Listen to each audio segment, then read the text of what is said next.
संख्येने मतदान आज झालेलं आहे, जास्तीत जास्त मतदान होत आहे, तुम्ही देखील मतदान केलं, काय सांगा? नाही, लोकशाहीचा सर्वात मोठा उत्सव म्हणजे आजचा दिवस आहे आणि आज सकाळपासून ते आत्तापर्यंत लोकांचा एकंदरीत उत्साह पाहिल्यानंतर म्हणजे मुंबईचे चाकरमानी असो किंवा या मतदारसंघाच्या शेवटच्या गावापर्यंतचा मतदार असो, प्रत्येकाने जास्त संख्येने बाहेर येऊन मतदान केलेलं आहे।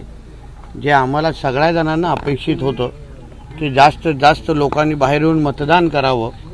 जेवढं जास्त मतदान होतं तेवढं जास्त एकंदरीत इथे लोकांचा लोकशाहीचा विश्वास अजून दृढ होतो, अजून पक्का होतो आणि म्हणून मला विश्वास आहे की हा वाढणारा टक्का असो किंवा एकंदरीत जे मोठ्या संख्येने मतदान असो, हे निश्चित पद्धतीने 23 तारखेचा निकालावर शिक्कामोर्तब झालेला आहे। उर्वरित आता 1 तास उरलेला आहे। जास्त मतदान करून घेण्याचा प्रयत्न आमच्या सगळ्यांचा आहे। कानकोपऱ्यातले आमचे सगळे कार्यकर्ते आताही मतदार बाहेर काढण्यामध्ये व्यस्त आहेत।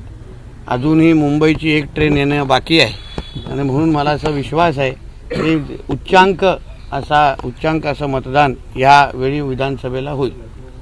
पण अजूनही ट्रेन बाकी, आज सकाळपासूनच सर्व ट्रेनला गर्दी आहे, मोठ्या संख्येने चाकरमानी मुंबईकर मतदार सिंधुदुर्गात येते। शेवटी एकच टप्प्यात ही निवडणूक होते आहे आणि मला समाधान वाटतं की ज्यासाठी आम्ही सगळेजण प्रयत्न करत होतो, प्रामुख्याने परिवारातले आमचे कार्यकर्ते, संघ परिवारातले कार्यकर्ते, ज्यांनी आग्रह सगळ्या गावागावामध्ये वाडी वस्तीमध्ये बैठका घेऊन एवढाच केला होता की मतदान जास्त करा, मतदारांचा हक्क बजवा आणि मग त्याच दृष्टिकोनातून जास्त मतदान झालेलं आहे आणि मग त्या पद्धतीने आज तुम्हाला एक चांगला टक्का, मला वाटतं जेव्हा पण अधिकृत टक्के बाहेर येतील तेव्हा आपल्याला बघायला मिळेल। साहेब, आपण सकाळपासून इथले जे मतदान केंद्र आहेत, बूथ आहेत, त्या ठिकाणी भेट देत आहे, कसा आहे एकूण प्रतिसाद लोकांचा? हे प्रतिसाद अतिशय चांगला आहे। लोकांच्या चेहऱ्यावर लोकांनी ज्या पद्धतीने मला बघून काही लोकांनी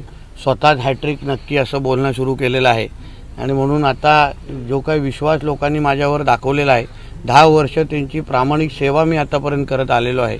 कुठेही तडजोड न करता, सत्तेची वाट न पाहता माझ्या मतदारसंघाच्या 263 गावाचा विकास झाला पाहिजे ह्या विचाराने मी आतापर्यंत मेहनत करत आलेलो आहे आणि त्याची जाणीव माझ्या मतदारांना आहे आणि मला विश्वास आहे तर येणाऱ्या 23 तारखेला त्यांनी आज जो माझ्यावर दाखवलेला विश्वास मतपेटीतून माझ्यापर्यंत तो संदेश 23 तारखेला पोहोचेल।